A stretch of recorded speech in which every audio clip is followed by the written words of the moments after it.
तेलंगाना की अपोजिशन जमात BRS के कारगुजार सदर व साबिक वजीर तारक रामाराव ने TUG इम्तिहान के सिलसिले में मरकज पर तनकीद करते हुए दावा किया कि इस इम्तिहान से मुतालिक उलझन से कई मेडिकल की तालीम हासिल करने के ख्वाहिशमंद तलबा और उनके वालिदैन की उम्मीदें मुतासिर हुई हैं।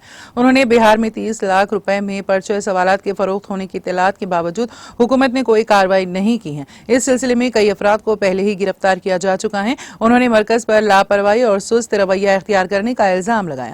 उन्होंने निशानदेही की कि कई इल्जामात और शुबहात के बावजूद मोदी हुकूमत ने कोई रद्द-ए-अमल जाहिर नहीं किया जो नाकाबिल कबूल है।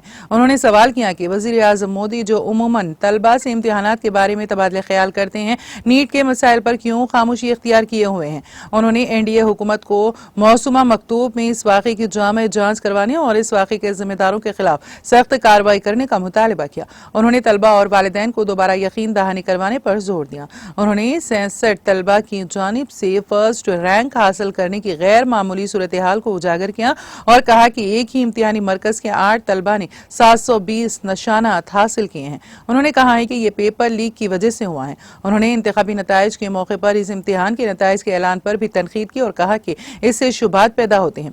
सूरत हाल की संगीनी के बावजूद कोई कार्रवाई न करने पर उन्होंने मरकज से वजाहत तलब की। उन्होंने कहा है कि मरकजी वजीर धर्मेंद्र प्रधान ने दावा किया है कि सब कुछ ठीक है। कई शिकायत के बावजूद मरकजी हुकूमत ने सुप्रीम कोर्ट की मदाखिलत तक इस मामले पर कोई रद्द-ए-अमल जाहिर नहीं किया है।